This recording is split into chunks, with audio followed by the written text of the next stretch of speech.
Hello my fellow chef knives enthusiasts. In this video I'm going to show you my visit to the new showroom of Meesterslijpers here in Amsterdam. Or actually the new showroom of theirs is in Badhoevendorp, which is close to Amsterdam. It's not the actual Meesterslijpers store in the center of Amsterdam, but I'm going to visit their warehouse where they created this new showroom completely dedicated to Japanese knives. René also told me before I went there that he just received a few really special Nigara knives and that he would give me the honor to unbox them for the first time. So without further ado, here is my visit to the new showroom of Meesterslijpers in Badhoevendorp.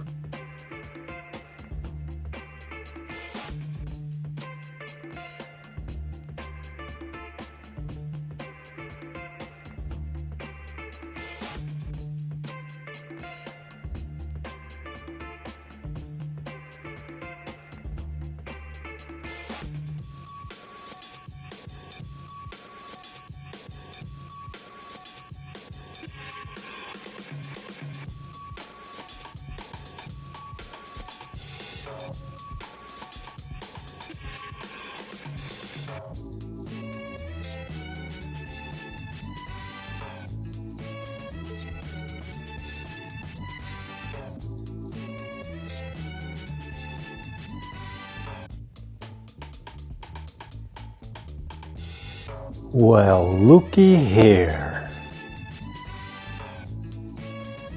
As you can see, they have a few knives on display for you over here. And a lot of other Japanese goodie good stuff. But yeah, mainly knives. Quite a bunch of knives actually. I'm not even sure if I have ever seen so many different knives from a wide variety of brands and makers in one single space. But I'm sure that I'm liking it. Everywhere I look, there are pointy, shiny and curvy pieces of steel fighting for my attention. So many gorgeous looking handles in all kinds of shapes, colors and materials. What is not to like about stepping into a place like this? I'm feeling like a little kid in a candy store.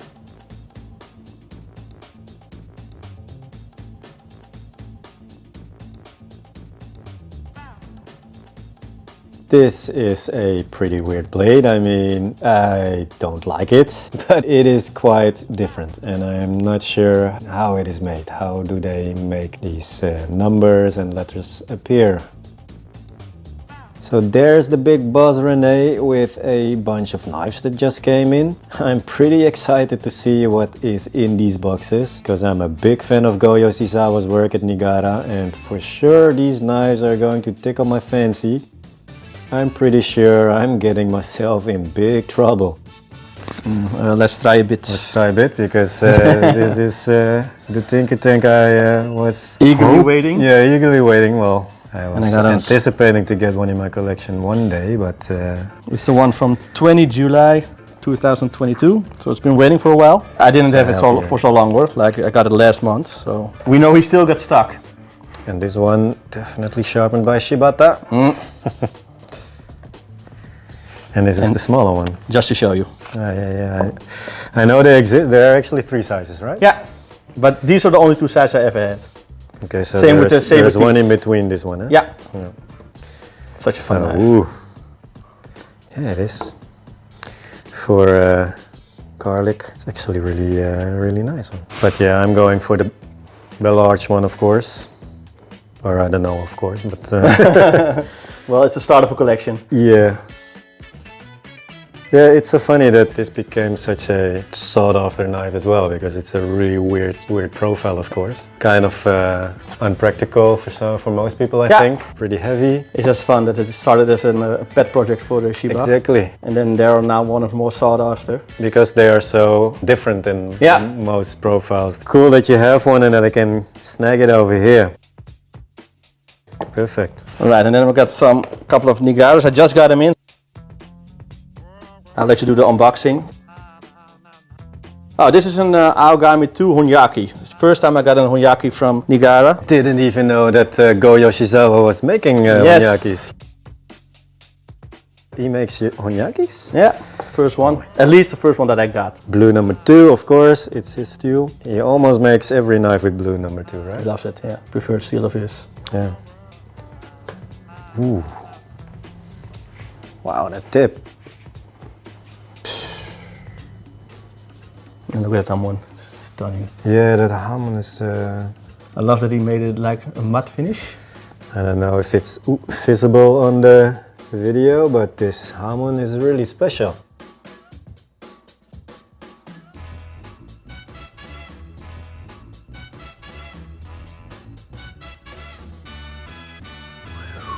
Never saw an Hamon like this. It's more like some smoke. Yeah, coming off a cigarette. all right, that is instead of a joint.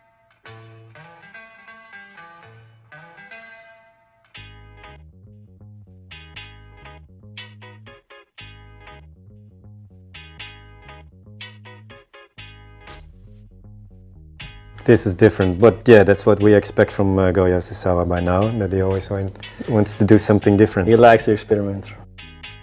I think this is the first time I'm gonna hold a Nigara knife made of white number 1. And a Honyaki, no less. Oof. Again, there we go. Really nice handle. Oh, okay. Oh, I love this one. Oh yeah. Wow. This guy. Mind blown. Go Yoshizawa. I think I actually like the other one better because it has a little bit more contrasts. Yeah, okay, that's but true. I love the shape of this Hamon again. It's like he's not doing what everybody is doing. No. And that's something I can really appreciate always from artists. If they find a way to distinct themselves from other artists. Yeah, this is really, really beautiful. I'm so sad that I'm not a sushi master because I mean, for me, this would really be a collector's piece because I hardly use a Yanagiba. But this is so attractive that you really want to have a Yanagiba now. It's just that I don't need it, damn it! Well, okay, so this is the Bluetooth Honyaki again, Sakumaru. There we go, my version. favorite tip. Oh man, these handles. They're listening. Just the handles, forget about the knife. Wow, this is a beautiful handle. Oh my god. This is like a James Webb telescope picture of some that's a faraway galaxy. Yeah, that's fantastic. It's beautiful. Ooh. Oh, ooh, yeah. Wow. Wow. Now this is a special Hamon. Oh my god. How did he do that? Because it's not. He has some magical mud. But then he placed like 2 layers from mud? Yeah. Wow. This clay. It's crazy. Have you ever seen a Hamon like this? If you think you've seen Hamons before, get ready for this. This is the next generation of Hamons. How the hell does he do this? I think Japanese bladesmiths are, let's say, honorable enough to not steal from each other. As in, like, if he discloses how he does this, that other smiths are going to copy it. And I don't think that's the problem in Japan, but I hope he's going to disclose in some form how he's doing this. It would be great. Like when I'm going to visit it, I'm definitely going for that. For now we can only guess how he does it, right? So. But what you said about they don't copy each other, the first thing I think about is the Denka and the Maboroshi, because I love the finger choil. Yeah. And nobody makes it. Exactly. And well, some Western makers do it. Yeah, exactly. But in Japanese, nobody does it. While it's great, it's a fantastic idea. So it is. I think the same will be with the Hamon and the techniques they use to make the Honyakis. Now, this one is just, I'm not going to say ordinary, but it's just a normal colored. None of these Nigaras are ordinary. Oh, and this one is sharpened by Myojin. So we can expect not just a really beautiful blade, but also perfect geometry and a screamingly sharp edge.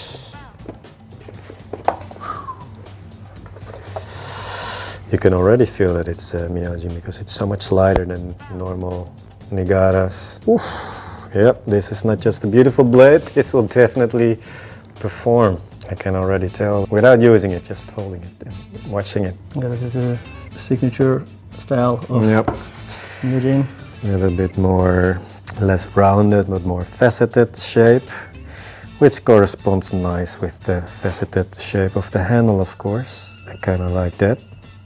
And it's very polished indeed. It's like mirror polished spine and choil is always, fit is finish on crack. And yeah, the anon pattern and then also rainbow and Damascus never gets boring. What I would like to see one day, maybe hopefully Go Yoshizawa will do it, is to make a troll killer rainbow. Oh, okay. I'm gonna ask. I mean, I think I never saw that before, right? I haven't. Yes, he made a lot of troll killers and a lot of rainbows, but I never saw the troll killer. I mean, imagine my troll killer in rainbow. Your troll killer was one of a kind, or? And some people thought I was crazy when somebody offered me $3,750 to buy it from me, which is almost twice as much as I paid for it, because it's such a special knife. And it's such a good knife, I don't really feel like selling it yet. Maybe one day, but not. It's like, they almost gotten, not yet, but I think if he continues like this, he's gonna get the same, well, that's a big feat step, but go the way Tsukasa Hinara goes with the river jump. The only thing is, he's working like crazy, so we're getting a lot of knives of him. Yeah. And like the last Hinara river jump I got was like, I think 3 or 4 years ago. And I got dips on the next one. Yeah, you win a lot out of it. Yeah, I know. No, but it's okay. No, but the thing with the river jump, of course, is that it's such a different way of making the steel. Yeah. He was just the first one to think of twisting the steel, so that's like something that you can only come up with something that nobody has done before once. Right. And of course, Go is a wizard with Damascus, but he didn't invent Damascus, right? So he's only creating new versions of them, which is really cool, but not as significant as coming up with something completely new. Maybe he will come up with something that really revolutionizes the knife making again, but yeah, you can say what you want, but he's doing something good. Because this is, here we go with the troll killer again. Oh yeah. Oh, that's a Mount Fuji. Yeah, but it looks better on a longer. Definitely. And I like how he. Yeah, and how it goes over to the other side. Spine, to the other side. Yeah, this is probably the nicest troll killer Mount Fuji I've seen from him. Because he made quite a few already. Yeah, this one.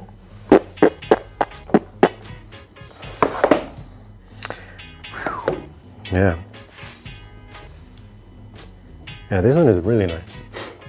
Again, I wish I was a sushi master because... I'll put it on layaway for you till you finish your course. Not a good idea. But yeah, somehow the Yanagiba is, for me, kind of the quintessential Japanese profile. Absolutely.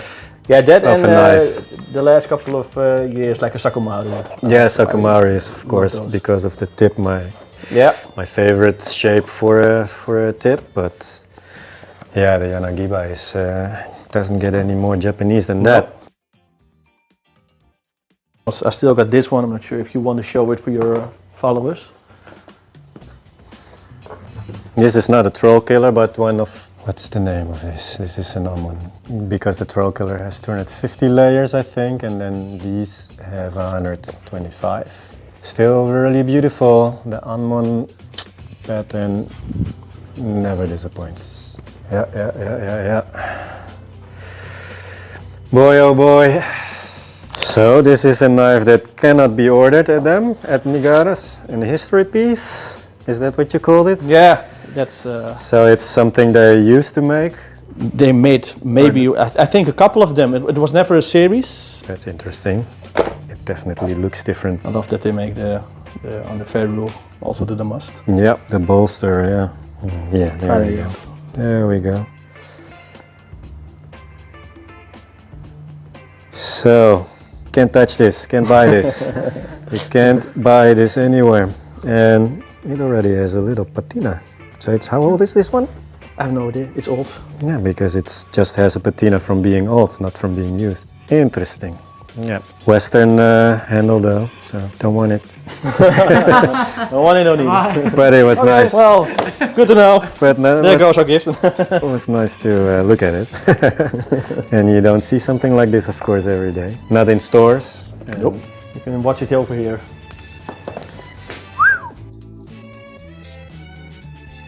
You are the second or third generation owner of Meesterslijpers? Third generation owner. No, yeah, it's a third generation owner. Let's start over. The company started as a whole different name, Dodenhaag, like 100 years ago. You started as just a sharpening surface? Yeah, my father he took over the shop in 1980, and he was just a sharpener. And yeah, well, with sharpening also comes the sale of knives, German knives, Swilling and Woestorf. Then my mother also came in the picture, and she was bored of waiting for customers, so she said, okay, I also want to sell some pots and pans.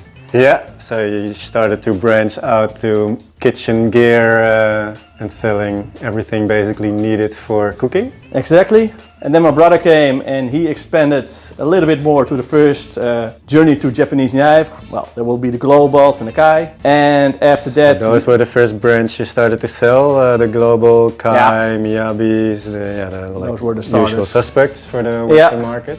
But then we were looking for something really special, and we branched out to find the best brands, blacksmiths in Japan. That's when I came in.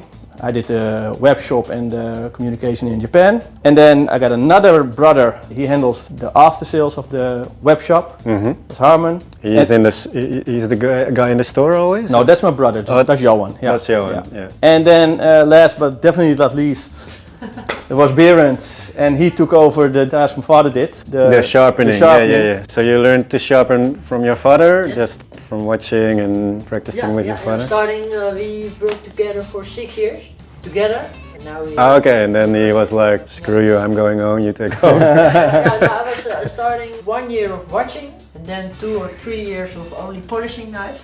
He was still restoring, sharpening. After 3 years, he said he was just a little bit ill, and he called me and said, I can't come today. You can sharpen the knives, and when I'm better tomorrow, I will watch them. Then I said it's okay. Yeah. And it was okay. Yeah, it was okay. So you were hired. Yeah. And then he never came back. So how long ago was this, when you started sharpening the knives professionally for the company? 5 years ago. And you're also doing sharpening courses? Yeah, also for 6 years now. I think it's longer. Yeah, I don't know. I was already sharpening before, but then with that. Yeah, right. But after that he retires, but he full retires 3 years ago now. It was the last knives he sharpened 3 years ago, before Corona. So he doesn't work anymore. He just comes by for the coffee. Where's my check? Yeah, definitely. Where's my coffee, my check, and my beer? So the store is going pretty well, I think, because it's been like I think if you live in Amsterdam, most people that are interested in cooking know about the store. How long is the store on the Kinkerstraat now there? I think around 30 years, because it first started at the beginning of the Kinkerstraat, and we were the first store in the new neighborhood, of the renovated part of the Kinkerstraat. Dad bought it in 1980. Yeah. 1980.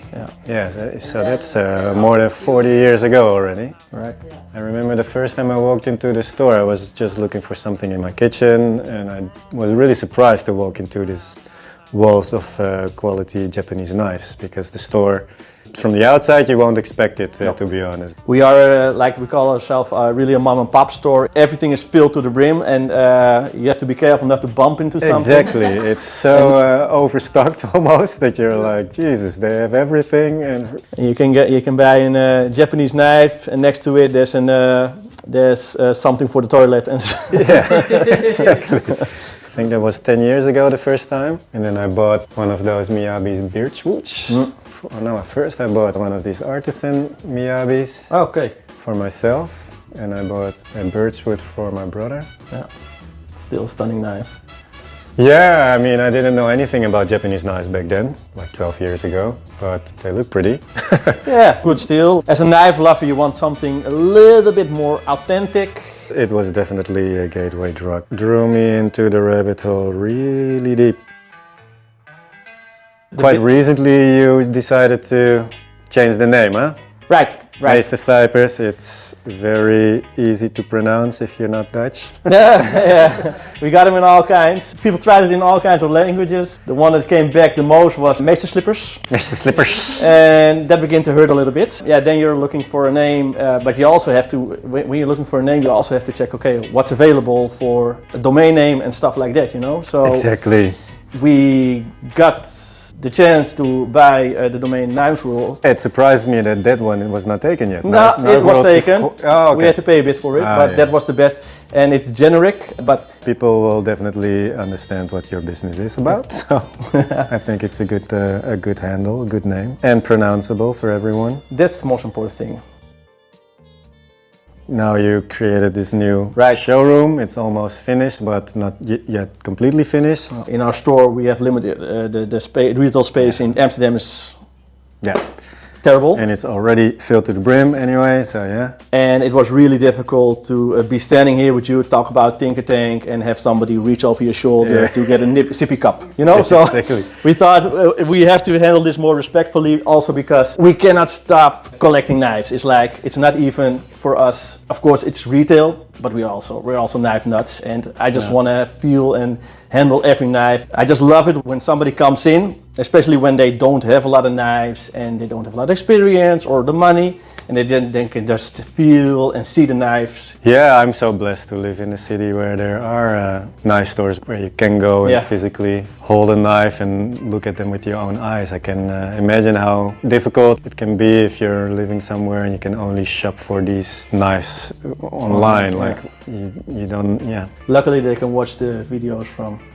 Yeah, maybe that's also where I do get a lot of reactions of people that, the way you show the knives gives me a really good sense of what the knife actually looks like. That's one service I'm doing with my videos. We love selling online, no problem, and sometimes it's not possible, but we rather have the people in here feeling the knife. So many times people come in, I want this knife, okay, but let's just check it out, and they walk out with a completely different knife. Exactly. It's so personal. Sometimes people don't know what they are looking for actually. Probably for you guys the nicest customer, I think, because then you can introduce them to all kinds of different styles and feels, and then really help somebody to discover what actually works for them. But I can imagine that sometimes somebody thinks that they know what they want and then suddenly find out that there is something way better than what they thought they needed, or especially when you see you watch them in their eyes, and sometimes you see them and then I want this, and then you get a knife and they're like, oh wow, and then they make their first cut and it's like you see the sparkle in their eyes, and then it's like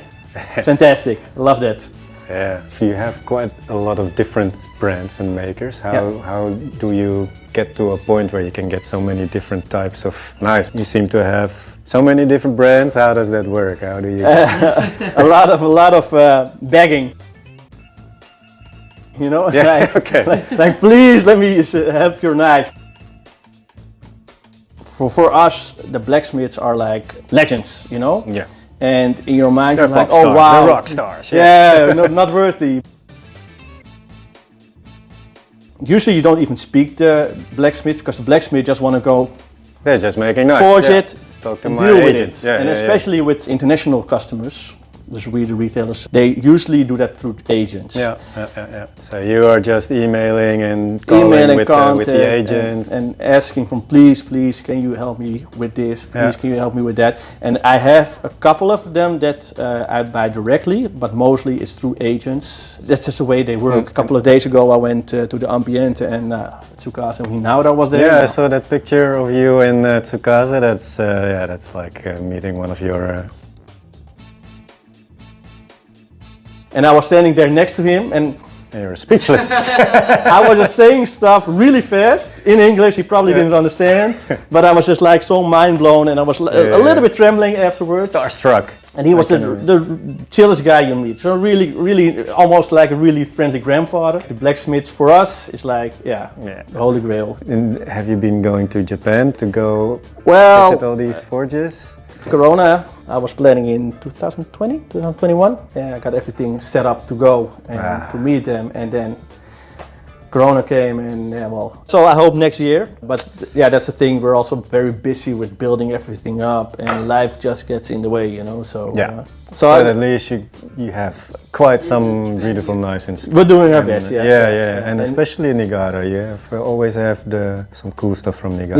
Yeah, Nigara as well, my favorite. It's not that easy to get, I think, as well. No. Like there's only a few vendors in the world that have Nigara stock like this. Yeah, and that's a fun part, because it's not a competition, but you're like, hey, you have it, great, I also want it. Yeah, and exactly. We help each other. It's a small world, and we're all just knife nuts. So just let's just work together and have fun together. And that's the same with my buddy Elwin from Hamono, Ramoroy. Yeah. Great guy, and really we also work close together. It's just fun to have similarly minded friends. Sure. Sometimes it's fun to talk with customers, but sometimes you want to go deep in it. And then, yeah, it's great to talk to those guys, it's always nice guys like you. So what's the next step for Knife World? You Finally get the showroom done. Getting the showroom done. I mean, it's already looking really nice, but you told me there's going to be more cases for the longer knives. The lighting still has to be done. But the next step is, when it's finally done, we can finally go back to the next level, and that's just producing content a lot. And hopefully we can do a lot of work together.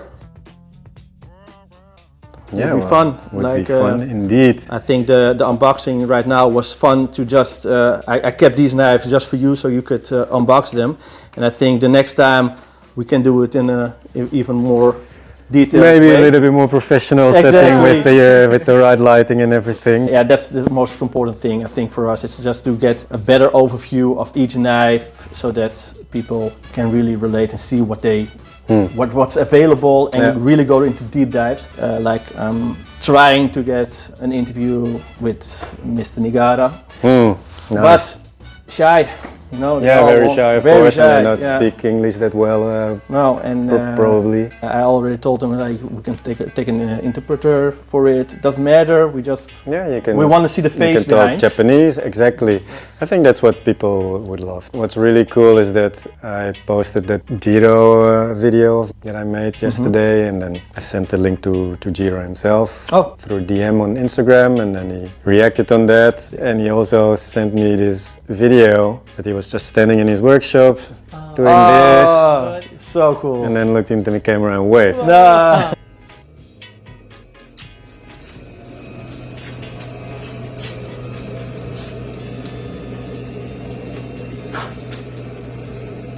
And that is, it's something so small, like such a small gesture, but I posted that in the knife group on Facebook, and everybody loves that. Everybody was so happy to see him in his workshop. Right.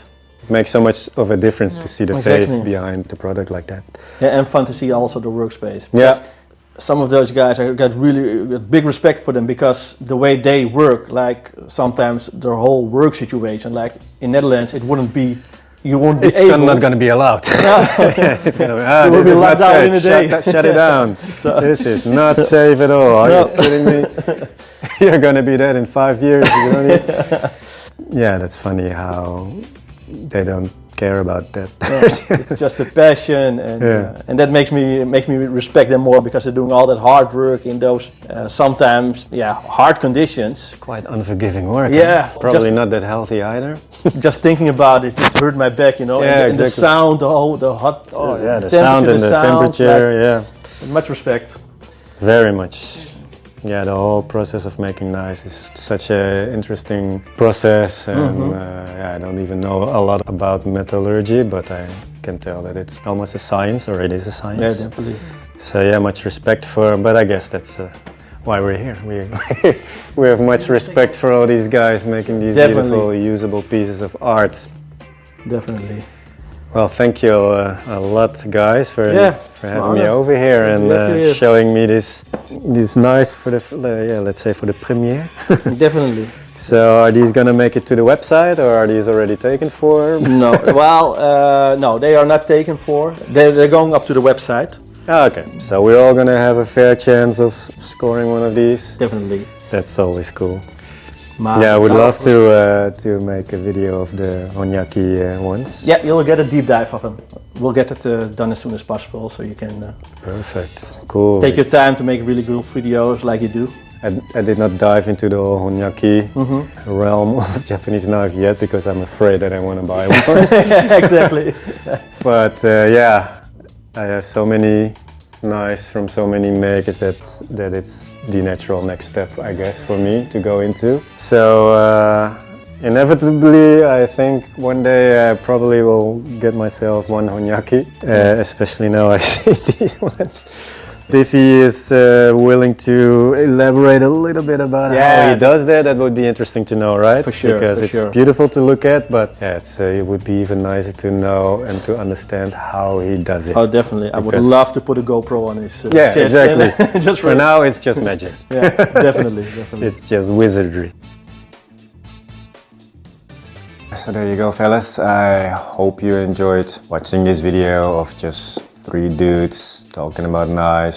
So if you paid attention, you noticed that I actually went there to pick up my Tinker Tank, my Shibata Tinker Tank. So you can expect a review video on that knife somewhere in the future. But also those 3 Nigara Honyaki knives that you saw me unboxing in this video. Rene actually was so kind to borrow them to me. So I